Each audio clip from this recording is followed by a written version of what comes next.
Assalamualaikum warahmatullahi wabarakatuh. Jumpa lagi bersama MRKR Podcast.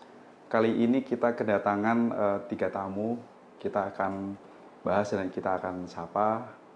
Assalamualaikum Pak Rusdi. Selamat pagi. Apa kabarnya Pak Rusdi? Waalaikumsalam warahmatullahi wabarakatuh.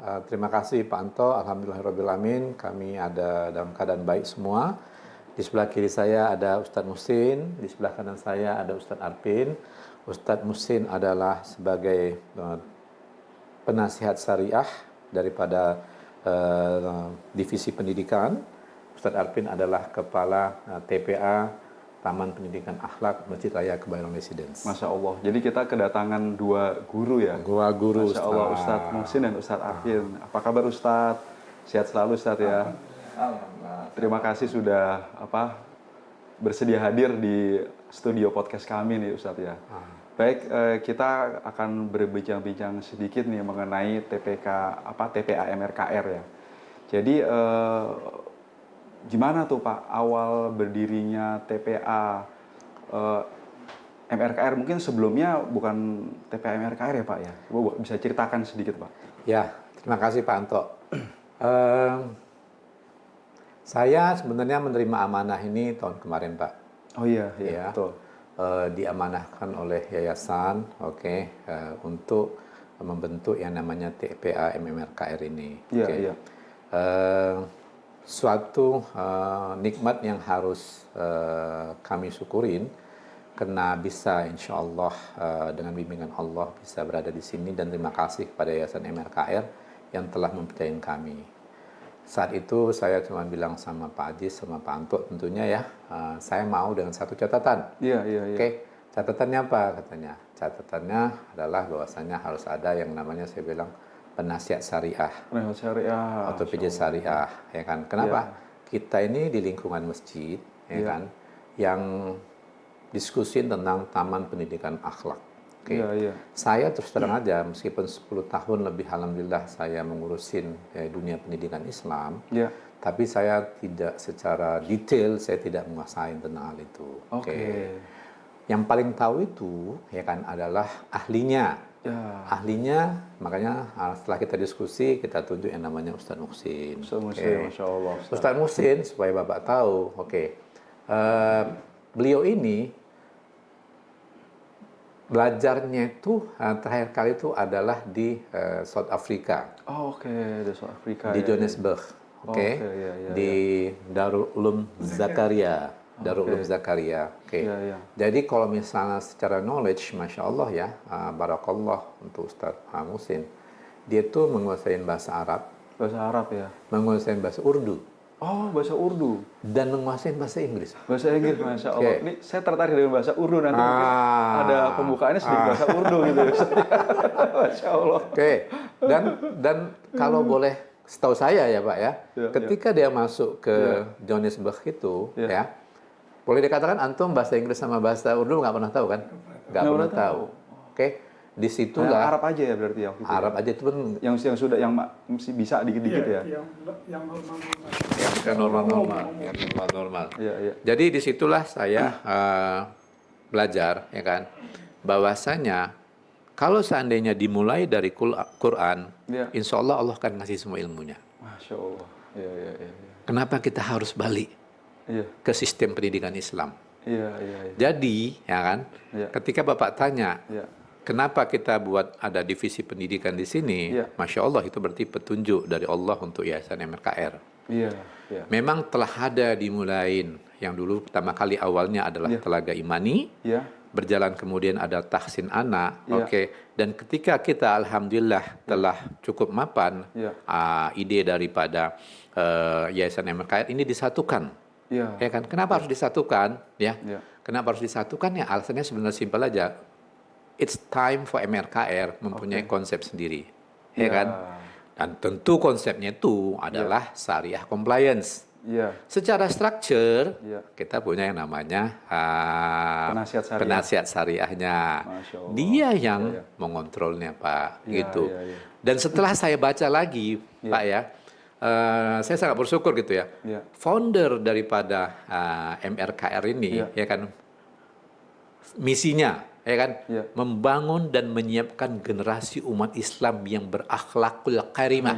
Wah, Masya Allah. Oke, makanya dari dulu Telaga Imani itu, Ya. ya kan? Dia mulai dari akhlak atau adab. Begitu Ustaz Arvin ya? Ya. Jadi sebenarnya Masya Allah udah inline nih sebenarnya Pak. Oke. Ya kan, udah inline banget. Sekarang bagaimana cara kita mengeksekusinya ini? Jadi insya Allah ya semua kami sih selalu berdoa semoga Yayasan MRKR, DKM-nya, terus jamaahnya dan siapapun yang berkontribusi di sini selalu dibimbing Allah. Amin. Ya kan, selalu dibimbing. Dan yang paling penting dari message daripada Yayasan MRKR untuk amanah ini, kita harus bersatu kan gitu. Betul. Karena itulah kekurangan kita saat ini Pak. Gitu sih Pak. Baik, terima kasih. Cukup menarik sekali ya. Jadi sebenarnya pengelolaan pendidikan ini bukan hal yang baru ya buat Pak Rusdi, Ustadz Muhsin, Ustadz Arvin. Ini nggak hal yang baru ya. Sedang Ustadz sendiri udah berapa lama nih Ustadz Arvin nih? Mungkin bisa diceritakan sedikit background-nya, pengalamannya sedikit nih Ustadz Arvin. Ya, bismillahirrahmanirrahim. Assalamualaikum warahmatullahi wabarakatuh. Selamat pagi Pak Anto. Semoga dalam keadaan sehat dan keberkahan Allah Subhanahu wa taala. Amin. Terkait dengan yang disampaikan Pak Rusdi, ya alhamdulillah saya bergabung di dunia pendidikan itu di tahun 2016. Tapi jauh sebelum itu memang ada gen dari orang tua saya sebagai pendidik, dia pengajar SD atau bahasa dari Depak itu MI, Madrasah Ibtidaiyah. Jadi dari situ mungkin nurun ke anak-anaknya untuk meneruskan pendidikan kebermanfaatan di masyarakat lebih luas lagi.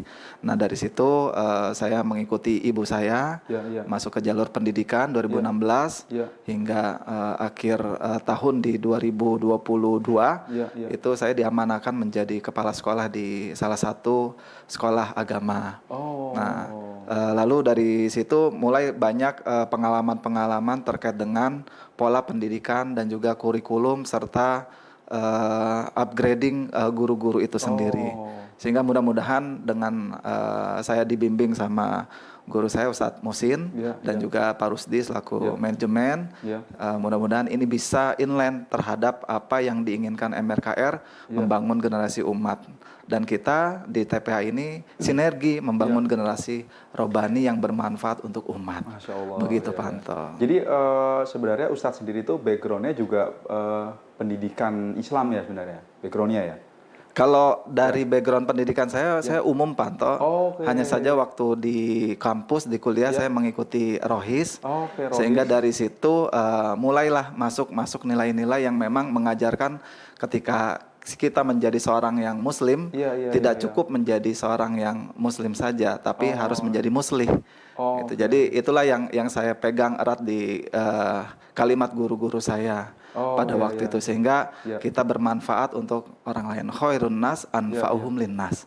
Jadi sebaik-baik kita manusia adalah yang bermanfaat untuk manusia yang lain. Gitu Panto. Jadi semangat kebermanfaat ini yang saya pegang erat. Mudah-mudahan hidup saya ini bermanfaat buat masyarakat banyak. Amin. Terima kasih Ustadz. Ustadz Muhsin nih, saya kayak tertarik nih. Tadi saya beliau ini belajar sampai ke South Africa ya. Terus belajar bahasa Urdu ya. Mungkin kalau bahasa Inggris atau bahasa asing lain saya ya oke lah, kita bisa masuk familiar di bahasa Urdu nih. Boleh nih Ustadz ya, bukan sedikit nih, saya agak tertarik ini. Baik Om. Bismillahirrahmanirrahim. Assalamualaikum warahmatullahi wabarakatuh. Waalaikumsalam warahmatullahi wabarakatuh. Om Anto, Pak Rusdi, Ustaz Arvin. Alhamdulillah saya diberikan kesempatan oleh Allah untuk belajar di negeri yang memang minoritas Muslim. Tetapi Alhamdulillah amalan Muslim di sana itu sangat baik dan mereka sangat inline dengan syariah Islam dan memang mereka mempraktekkannya dalam kehidupan sehari-hari.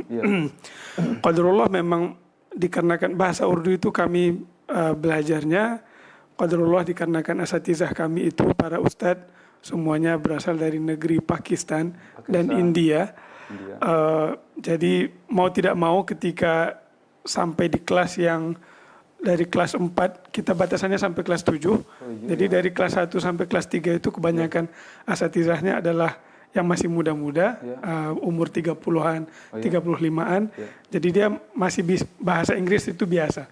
Tapi nanti kalau sudah kelas 4 sampai kelas 7 itu dikarenakan guru-gurunya sudah berumur 60, 70. Jadi rata-rata mereka berbahasa Urdu. Walaupun mereka bisa berbahasa Inggris, tetapi mereka lebih memilih lebih nyaman dengan berbahasa Urdu. Bahasa lokal mereka berarti ya? Bahasa Pakistan dengan Pakistan lokal. India Pakistan. Coba ada apa namanya dialek Urdunya. Bahasa Urdu gimana Ustaz? Bismillahirrahmanirrahim. Tamam ta'rif Allah ke liye jo bara meherban और aziz वाला है. Macam seperti itu Pak. Dia artinya apa tuh? Bismillahirrahmanirrahim ya, dengan menyebut nama Allah yang Maha Pengasih lagi Maha Penyayang gitu. Tamam ta'rif Allah ke liye jo bara meherban और raham wala hai gitu. Jadi ada he-nya itu Pak yang ujung-ujungnya biasanya kalau dia bertanya apa kabar kia hal he gitu kan. Acca he gitu-gitu. Itu Urdu itu India apa Pak? India, Pakistan ya? Pakistan, India itu. Bangladesh juga sedikit daripada mereka berbahasa. Tapi enggak ya agak geleng-geleng itu juga? Iya, geleng-geleng. Oh, geleng-geleng juga itunya ya? Kia hal he. Kalau India tuh agak suka gini-gini gitu. Masya Allah.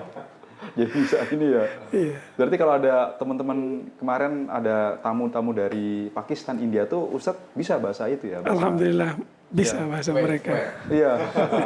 Masya Allah. Ya.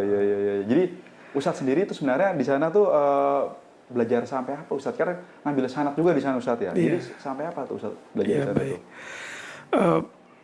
Jadi kami pertama ke sana, alhamdulillah dalam keadaan sudah belajar dahulu di Medan, menghafal Al-Quran. Kemudian setelah itu dapat beasiswa ke sana. Di tahun pertama kita belajar namanya itu kelas kitab, namanya kelas alim. Jadi kelas alim ini kurang lebih mengambil waktu 7 tahun. 7 tahun sekali. Jadi dia ada belajar kitabnya itu memang dari dasar, dari mulai belajar bahasa dasar, bahasa Arab, bahasa Urdu, bahasa Inggris. Nanti di kelas 2-nya makin meningkat. Di kelas 3-nya nanti baru lebih meningkat dan itu akan belajar tentang usul-usul. Ibaratnya kalau bahasa kita itu sudah mulai mau prakteknya nih Pak gitu. Jadi kelas 1, kelas 2 itu penguatan. Nanti kelas 3 baru mulai praktek. Ibaratnya kalau kayak bayi itu umur 6 bulan itu sudah mulai makan. Diperkenalkan makanan. Perkenalkan makanan gitu. Baru masih susu lagi nih udah mulai makanan. Masya Allah. Jadi di kelas 3 itu baru nanti kita lihat asatizah itu akan bisa melihat bakat-bakat belajar nih Pak dari kelas 3. Di kelas 4 itulah namanya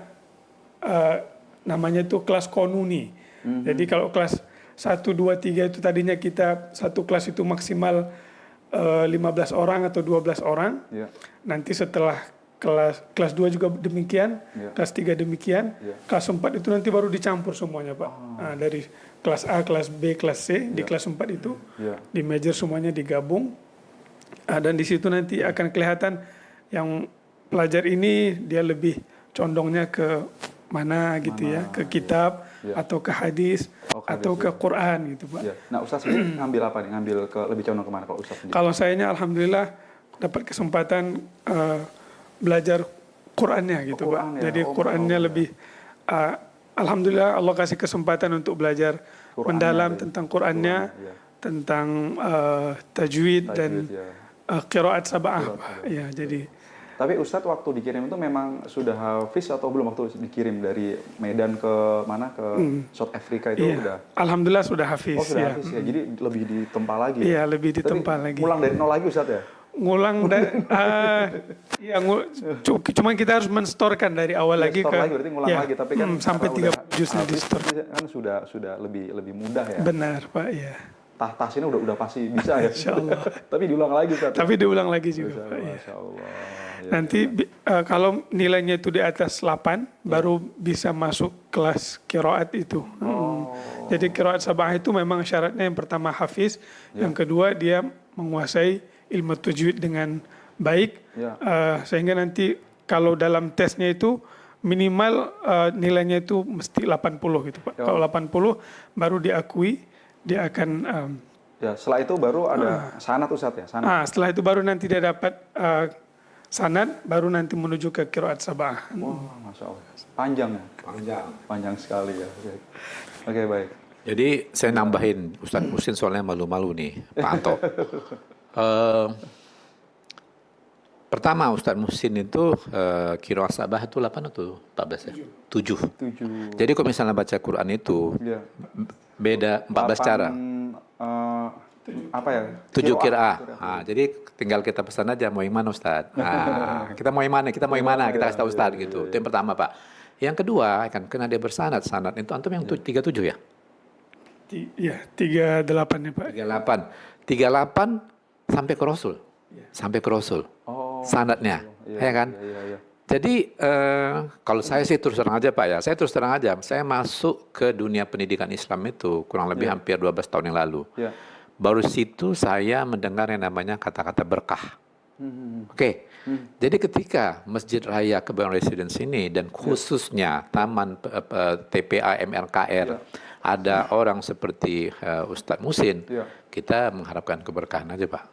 Itu yang kita harapkan gitu. Iya. Gitu. Oke, sebenarnya kan kita ada istilah belajar adab dulu baru ilmu ya. Nah ini mungkin Ustadz nih sebagai kepala sekolah nih kan ya, di kepala sekolah nih, pengalaman gimana Ustadz Arya antara ilmu dan akhlak nih gitu. Jadi kalau kita tahu sih dari beberapa referensi kita harus belajar adab dulu ya baru ilmu ya. Ini sebenarnya kaitan dengan adab dan ilmu ini seperti apa nih Ustadz nih? Apalagi Ustadz kan udah biasa di dunia anak-anak ya, anak-anak terutama sebelum taman kanak-kanak ya, atau sebelum SD sampai SD itu gimana Ustadz? Ada pengaruhnya nggak dengan anak-anak yang dia tuh ilmunya bagus tapi tidak diajarkan adab, atau begitu adabnya bagus ternyata ilmunya tuh mudah untuk menyerap, itu gimana Ustadz? Iya Pak Anto, Masya Allah.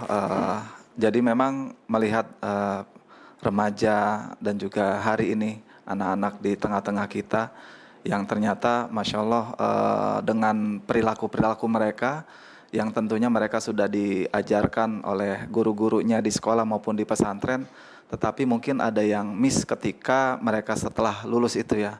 Artinya tidak tercerminkan adab ataupun akhlak yang mereka pelajari di pondok-pondok ataupun di sekolah-sekolah. Bukan berarti kita mendeskripsikan pesanan, tidak, tapi ini realita yang mungkin saya lihat di lingkungan masyarakat kita, sehingga kami menarik ketika guru kami menyampaikan dari kalimat Jundub bin Abdillah bahwa dahulu kami belajar iman sebelum Al-Quran. Lalu ketika kami belajar Al-Quran, maka bertambahlah keimanan kami. Maka dari sini saya berpikir bahwa ternyata mungkin hari ini ada yang miss di antara para pendiri ataupun para manajemen sekolah. Apa yang miss? Mereka hanya memfokuskan hafalan Al-Qur'annya saja, tetapi tidak memikirkan terkait dengan iman itu sendiri. Atau bahkan ada yang terbalik, dibalik Qur'annya dahulu baru imannya. Tapi kalau yang kami pelajari bahwa kita harus mempersiapkan pondasinya. Pondasinya itu ya iman. Ya seperti kita halnya membangun rumah, maka yang perlu pertama kita siapkan adalah pondasi. Karena pondasi ini yang paling penting walaupun dia tidak terlihat. Dia tidak terlihat ketika sudah selesai masa pondasi. Maka kami di TPA MRKR ini ingin juga bahwa tidak hanya mengajarkan Al-Quran saja, tetapi kami ada bab porsi keimanan, ada bab porsi tentang Al-Quran. Sehingga dari kegiatan belajar mengajar yang kurang lebih 3 hari dalam sepekan, kami berharap kita gembleng anak-anak kita terkait dengan keimanan mereka, dan juga kita tentunya tidak menghilangkan sisi Al-Qur'annya, karena kami berharap bahwa ketika mereka belajar Al-Qur'an, bertambahlah keimanan mereka yang teraplikasi di dalam kehidupan keseharian mereka, baik di rumah, baik di sekolah maupun nanti di luar yang lainnya, gitu Pak Anto. Masya Allah. Oke, baik, saya mungkin tanya ke Pak Rusdi Pak terkait dengan kurikulum ya Pak, kurikulum. Jadi TPA MRKR ini yang akan apa namanya ditawarkan lah kepada khususnya warga ya, warga Kebayoran residen atau mungkin jamaah juga, jamaah itu kurikulumnya tuh seperti apa tuh Pak? Terus juga bisa diceritakan untuk anak-anak usia berapa saja dan diharapkan pada saat lulus itu mereka sudah bisa seperti apa Pak? Oke, terima kasih Pak Anto. Sebelum kita masuk ke kurikulum, kita ini harus sepakat dulu ya bahwasanya yang namanya tanggung jawab pendidikan anak-anak itu, ya kan, itu adalah tanggung jawab orang tua. Iya, betul, ya. Orang tua. Saya sebagai orang tua akan ditanya Allah nanti, apa yang telah saya perbuat untuk meningkatkan keimanan dan ketakwaan anak-anak saya kepada Allah. Itu ada dalam surah Al-Furqan ayat 74. Ya Tuhan kami, anugerahkan kepada kami jodoh atau istri-istri kami dan keturunan kami sebagai penyenang hati, dan jadikanlah kami imam bagi orang-orang yang bertakwa. Itu doa yang harus kita lakukan setiap habis sholat wajib. Rabbana hablana min azwajina wa zuriyatina qurrata ayuni waj'alna lil muttaqina imaman. Berarti ada surah At-Tahrim ayat 6. Jadi di Al-Qur'an itu lengkap semua tuh, ya kan? Peliharilah dirimu dan keluargamu dari api neraka yang bahan bakarnya adalah manusia dan batu. Penjaganya malaikat-malaikat yang kasar dan keras yang tidak berhaka kepada Allah terhadap apa yang Dia perintahkan kepada mereka dan selalu mengerjakan apa yang diperintahkan. Ini dasar daripada kurikulum TPA MRKR. Jadi ketika kita buat ini Pak Anto, ya setelah diskusi sama Ustadz Muhsin, sama Ustadz Arpin tentunya, ya kan, kami ini yang kami tawarkan itu bukan hanya meskipun itu 3 tahun atau 4 tahun programnya, ya kan, tapi yang kami tujukan itu adalah untuk supaya warga Muslim MRKR itu berkumpul kembali sama keluarganya, istri dan anak-anaknya di surganya Allah insya Allah. Amin. Itu kepinginan kita tuh, ya kan. Jadi kenapa kalau misalnya salah satu di programnya kita itu, ya kan, ada yang namanya kajian wali santri, satu kali minimum 1 bulan, ya kan, itu kita harap orang tuanya, suruh ikut ngaji. Kenapa? Supaya ada bondingnya di situ. Karena ini kalau di TPA cuman 2 jam 3 jam per hari, dalam 2 jam sekali datang, 3 kali sepekan nggak cukup sebenarnya, ya kan. Nah itu yang pertama. Terus kurikulumnya yang pertama kali kita tekankan itu adalah imannya. Iman ya. Tahun pertama ya kan kita diskusi tentang iman dan adab. Ya kan. Di situ kita kenalkan Allah, kita kenalkan Rasul, kita kenalkan orang tua, kita kenalkan guru, kita kenalkan makhluk-makhluk Allah. Jadi yang namanya anak-anak ataupun santri-santri itu ya, mereka itu harus tahu adabnya sama Allah seperti apa. Hadapnya sama Rasul seperti apa? Adabnya sama orang tua seperti apa? Adabnya sama guru seperti apa? Adabnya sama makhluk Allah yang lain seperti apa? Dan selama 2 jam sekali datang itu, ini ya kan harus inline juga di rumah. Kalau misalnya ini nggak inline, ya agak susah. Sia-sia, ya. Karena makanya tadi orang tua diikut sertakan di taklim tadi 9 sekali supaya visinya sama. Benar, gitu Pak Anto. Tahun kedua kita baru mau ngomongin tentang kepribadian Muslim. Salimul Aqidah, Sohibul Ibadah, Martinul Khuluq, Koyul Jizim, banyak deh, ya kan, berpikir banyak itu memang ahlinya Ustadznya Muhsin sama Ustadz Arpin, ya kan. Dan supaya antum tahu khusus yang dari Telaga Imani, alhamdulillah yang namanya asatizahnya itu boleh dikatakan tuh tiap hari itu mereka tuh ilmunya harus di-upgrade, ya kan. Jadi bukan masuknya itu ke sini itu dalam keadaan kosong sama sekali, ya kan. Mereka ada ilmunya. Memang mereka pagi-pagi itu ada di tempat lain, tapi saya tahu benar, ya kan, ilmunya itu mereka di-upgrade dan dimonitor. Itu yang paling penting menurut saya, ya kan. Jadi bukan asal-asal gitu. Jadi itu setiap berapa periodik untuk diikut sertakan istilahnya kayak coaching gitu ya istilahnya? Iya, itu coaching. Berapa lama itu Pak di coaching? Itu biasanya kalau misalnya mereka itu, kalau misalnya contoh Qur'annya mereka, Pak Anto ya, mereka tuh harus mengontor kepada musyrifnya. Oh, ada setorannya juga berarti? Mereka ada nyetor. Jadi nggak cuma murid yang ilmu gurunya juga suruh gurunya nyetor, yang kan ujungnya dari guru kan. Oh iya, jadi gurunya iya, juga, ya kan. Dan nanti kita juga, mereka kan ada kelas sama, meskipun dia tempat awalnya di tempat utamanya mereka sudah dapat itu, nanti ketika mereka di sini mereka ada juga setoran sama Ustadz Muhsin nanti, insya Allah. Oleh penasihat syariah. Iya, gitu yang akan kita lakukan seperti itu, ya kan. Makanya ada, inilah ya, harus berkelanjutan gitu. Iya. Tahun ketiga baru kita ngomongin Syu'aibul Iman. Oke, ini kita sebenarnya programnya cuma 3 tahun aja nih. Tapi kan kalau misalnya ditanya, ya kan, bagaimana hasilnya? Nggak bisa langsung, Pak. Oh iya. Oke, nggak bisa langsung. Ya kan, itu yang pertama. Sudah tuh yang kedua, apakah orang mau menerima konsep apa enggak, ya kan? Ini apa enggak? Belum tentu juga orang mau terima, Pak. Ya kan?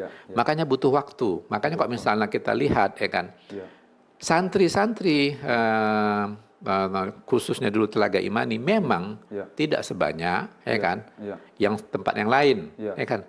Tapi kami yakin, ya kan, suatu saat mereka ini adalah penjaga-penjaga MRKR. Ya, Masya Allah. Di kemudian hari ketika mereka besar, insya Allah, ya kan. Itu insya Allah saya yakin, ya kan. Memang butuh waktu, ya kan. Udah itu, bagaimana tentang, bukan berarti mereka nggak belajar Al-Quran, mereka belajar Al-Quran. Nah itu belajar Al-Qurannya kapan tuh Pak? Belajar Al-Quran itu sama harinya, misalnya 2 jam itu dibagi aja, 1 jam, ya kan. Misalnya apa yang kita lakukan tentang Al-Quran itu, ada beberapa cara, ya Pak ya, yang supaya kita bonding sama Qurannya, ya kan, santri-santrinya. Pertama pasti mulai dari tilawah. Oke. Udah itu ada ziyadah, udah itu ada murojaah, ada kitabah, ya kan. Itu kitabah tuh nulis gitu, ya kan, kita buat supaya mereka get used to dengan Arabic, gitu. Supaya familiar, Pak. Iya. Jadi ini ya gimana ya Pak ya, kami memang menyadari, sangat sedikit orang yang tertarik dengan konsep ini. Tapi saya cuma teringat yang namanya Rasul dulu dimulai dari berapa orang sahabatnya, ya kan. Akhirnya berkembang terus sampai terakhir kali ketika Rasul meninggal dia punya kurang lebih 120.000 orang sahabat. Masya Allah. Gitu. Mau tambahin Ustaz? Cukup atau Ustaz Muhsin? Ustaz Muhsin tadi kan ada doa yang tadi cukup menarik ya. Rabbana hablana min aswazina wa dzurriyyatina qurrata ayun wa athna lil muttaqina imama. Nah itu konsepnya kan memang dari Quran juga ya, dari Quran. Tadi bahwa pendidikan itu bukan tanggung jawab orang lain, tapi tanggung jawab orang tua. Jadi sebagai TPA MRK adalah sebagai busnya ya, jadi supir bisnya lah gitu loh.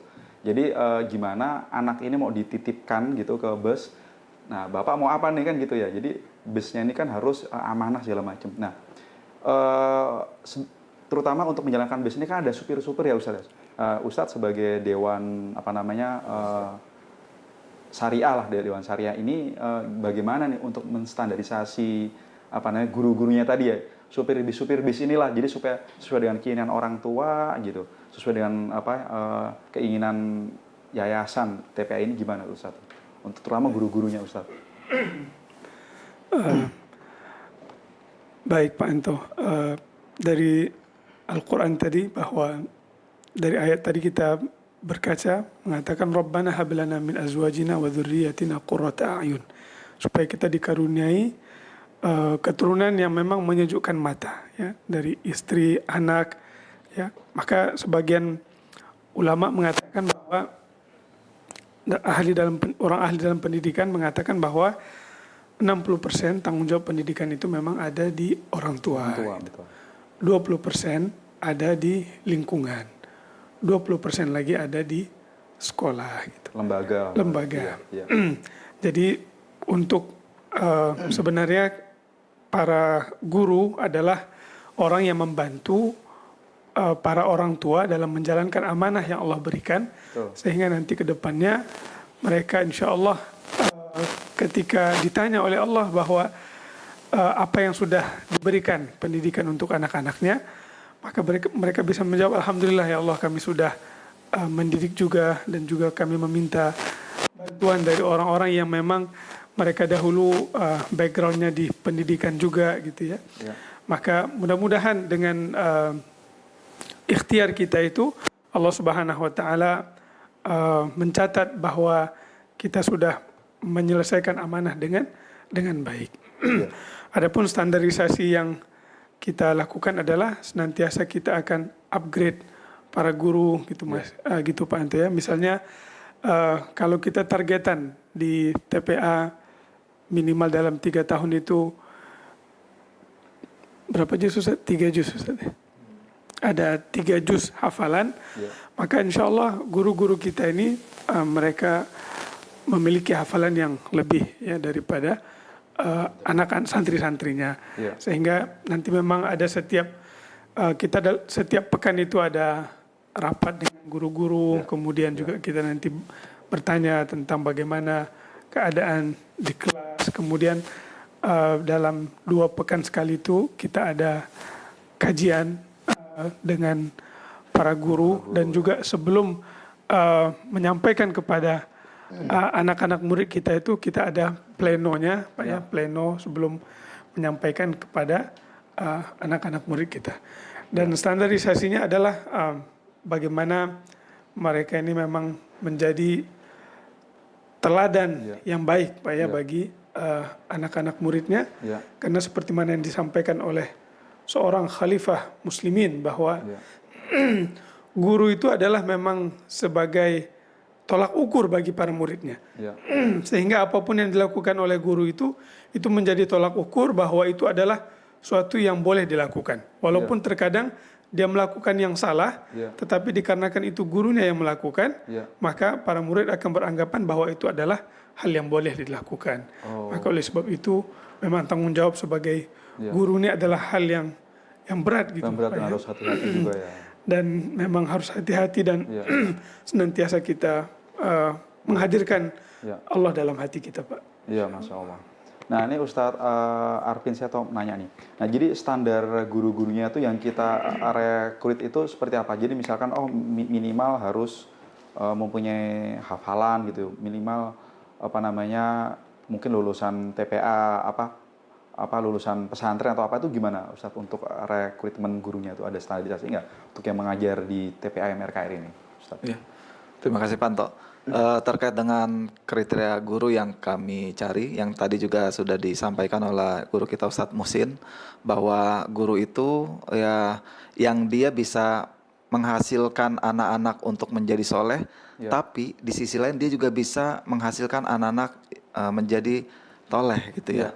Nah ini yang kita khawatirkan, karena bagaimanapun apa yang diajarkan oleh guru itu yang nantinya akan ditangkap dan juga bahkan menjadi menginternalisasi di diri anak-anak itu untuk melakukan sesuatu hal. Makanya kalau kita salah pilih guru atau salah mencari guru, yang kita khawatirkan seperti tadi, bukannya menjadi baik, malah nauzubillah menjadi buruk. Maka kami dan atas izin Pak Rusdi dan juga Ustadz Muhsin, kita memiliki kriteria-kriteria terkait dengan guru yang akan mengajarkan anak-anak.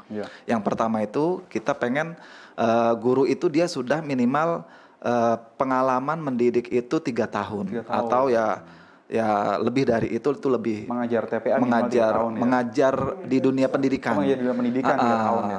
Jadi entah itu dia di pendidikan sekolah atau di pendidikan yang lainnya 3 tahun sehingga besar harapannya ketika dia menjadi guru di TPA MRKR ini dia sudah terbiasa menangani anak-anak, menangani keluh kesah, menangani ya lucu-lucunya anak-anak dan menangani manjanya anak-anak.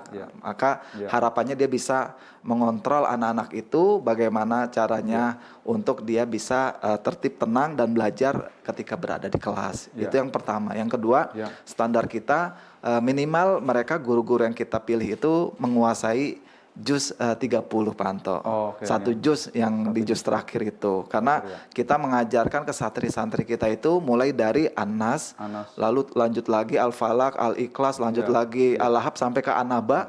Itu harapannya karena guru sudah hafal sehingga guru tinggal mentalakikan yang baik dan benar sesuai dengan tajwid atau makharijul hurufnya. Sehingga anak-anak hafal juga dengan baik.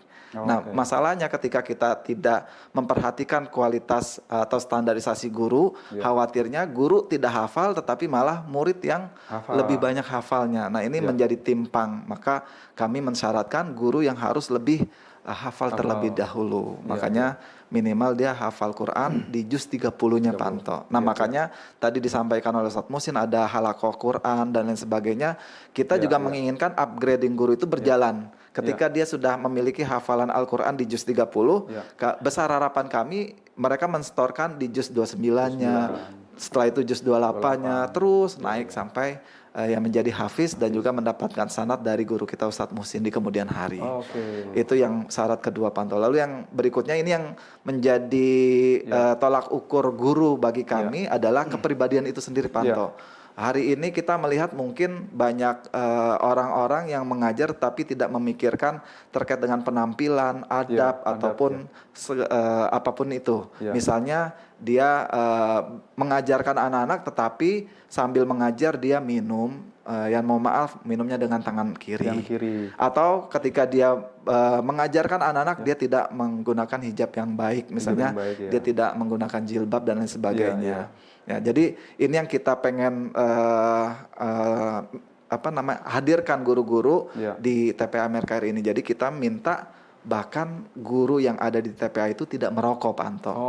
Jadi yang ikhwannya tidak merokok, tentu yang akhwatnya, ustazahnya ya dia berpakaian syar'i sehingga itu bisa menjadi role model bagi anak itu sendiri. Walaupun guru tidak mengajarkan, tetapi santri-santri itu melihat ternyata adabnya seperti itu. Nggak ngerokok, minum tidak dengan berdiri dan tangan kiri dan lain sebagainya seperti itu. Lalu ya keempat yang kelima ini ya standar ya, dia memiliki pribadi yang menarik dan disiplin serta menyukai anak-anak. Tapi 3 poin atas yang saya sebutkan tadi itu yang menjadi kriteria utama kami Panto untuk bisa menghadirkan guru-guru di TPA MRKR ini yang nantinya membersamai anak-anak para santri-santri TPA MRKR seperti itu Panto. Baik. Syukron Ustadz. Jadi memang tadi salah satu doa tadi juga sangat menarik ya. Jadi doa tadi kan disebutkan waz'ana lil muttaqina imama. Jadi menjadi pemimpin orang-orang yang sudah soleh gitu kan ya. Jadi diharapkan TPA ini nggak cuma jadi pemimpin biasa tapi pemimpin orang-orang soleh, jadi pemimpin orang soleh gitu ya. Nah itu gimana nih Pak Rusdi untuk mengimplementasikan hal tadi tuh? Jadi makasih Pak Anto ya. Ini harus kerjasama antara TPA MLKR sama wali santrinya. Oke. Saya lihat tuh ya, saya baca websitenya, saya juga cari-cari tahu dari teman-teman. Ada tuh tagline-nya si MRKR. Mari kita bersama MRKR. Yang A, meraih dan memperkuat iman dan takwa. Yang B, melindungi keluarga dan dari kerusakan akhlak dan moral. Oke. Jadi yang dia sebenarnya 5 ya, tapi yang paling relevan ya kan itu sama kita itu adalah A sama B. Jadi Masjid Raya Kebayoran ini sebenarnya kan masjid klaster ya. Klaster betul. Oke. Tapi kita jangan lupa justru personal, habis itu keluarga, habis itu klaster, ya kan? Yang namanya kaum muslimin itu harus seperti itu dulu tuh, ya kan? Jadi kalau misalnya kita insya Allah bisa berhasil di TPA MRKR itu, saya sih yakin dan percaya, ya kan, anak-anak yang kita punya ini tuh insya Allah menjadi anak-anak penyejuk hati kita, ya kan, saya yakin dan percaya itu, ya kan. Dan jadi keberadaan TPA MRKR ini mengeksekusi visi daripada Yayasan MRKR. Membangun dan menyiapkan generasi umat Islam yang berakhlakul karimah. Ya kan? Berarti itu mari kita bersama MRKR sebagai operasional daripada misi itu tadi, meraih dan memperkuat iman dan takwa. Bareng-bareng kita, anak, wali santri berarti jamaahnya, sama melindungi keluarga dan dari kerusakan akhlak dan moral gitu. Jadi kita udah jadi satu kesatuan nih, udah menjadi sistem, udah jadi community, ya kan. Jadi kalau saya saranin, ya kan, bagi warga Muslim Kebayoran Residence, yang mempunyai anak di umur 5 sampai 12 tahun, silakanlah mendaftar ke sini. Ya. Oke, bagi yang mempunyai cucu-cucu, Ya. ya kan, silakanlah mendaftar ke sini, Ya. ya kan. Ya. Tapi terus terang aja, kita kerjanya bareng-bareng nih. Ya. Jangan dipercayakan 100% juga sama kami gitu, ya kan. Tapi tidak ada dari wali santrinya ataupun dari warganya, nggak bisa kayak gitu, ya kan. Jadi kita harus bareng-bareng. Karena yang ditanya itu di akhirat kelak, ya kan, tentang keluarga dan anak-anak kita adalah kita. Bukan berarti yang namanya asatizahnya nggak ditanya juga. Pas ditanya, udah ngajarin apa selama jadi asatidzah TPA MRKR, kan gitu katanya kan. Kan harus bertanggung jawab. Tuh Ustaz Muhsin ditanya juga tuh, saya juga ditanya juga nih tadi sama Allah, ya kan.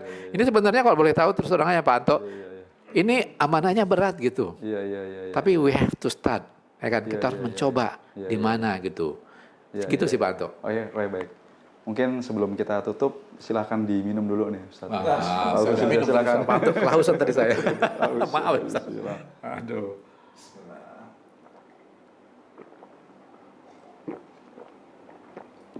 Baik, kita akan tutup. Mungkin sebelum ditutup ada closing statement nih, terutama untuk warga gitu ya, untuk yang menonton podcast ini terhadap TPA MRKR. Silakan siapa yang mau memberikan closing statement? Ada yang tunggu? Ada? Dari Ustaz Muhsin? Closing statement, silakan. Nanti habis itu kami terakhir. Ya. Bismillahirrahmanirrahim. Bapak Ibu jamaah Masjid Raya Kebayoran Residen dan sekitarnya, masa pendidikan Al-Quran ataupun TPA ini adalah merupakan masa yang begitu luar biasa yang namanya Golden Age, di mana anak-anak sangat mengingat.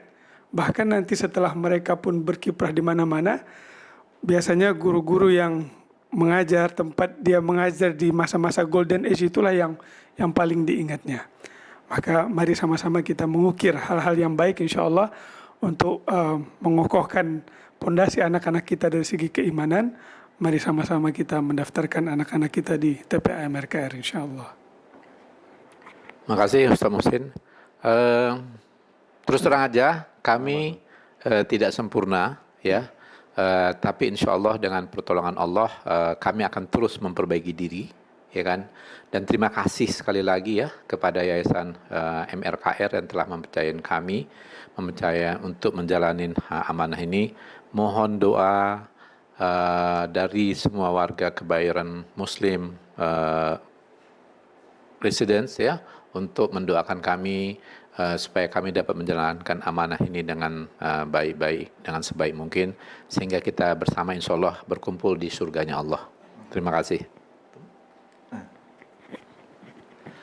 Baik, kepada seluruh warga Kebayoran Residen, tentu kita tahu bahwa ada hukum kausalitas, ada sebab dan ada akibat.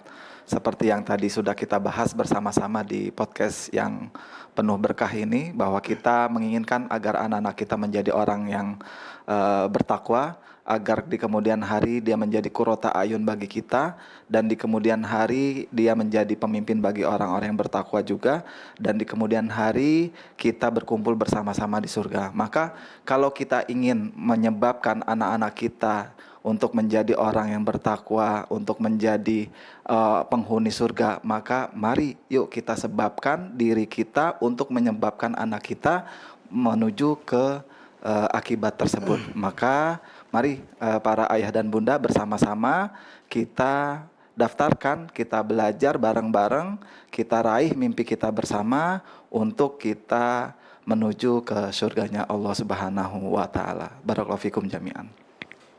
Baik, terima kasih Ustaz Muhsin, Pak Rusdi dan Ustaz Arfi atas kehadirannya di podcast kali ini. Semoga berkah semuanya. Amin. Baik, terima kasih para pemirsa, warga Kebayoran Residen dan jamaah Masjid Raya Kebayoran Residen. Kami tutup podcast kali ini. Jangan lupa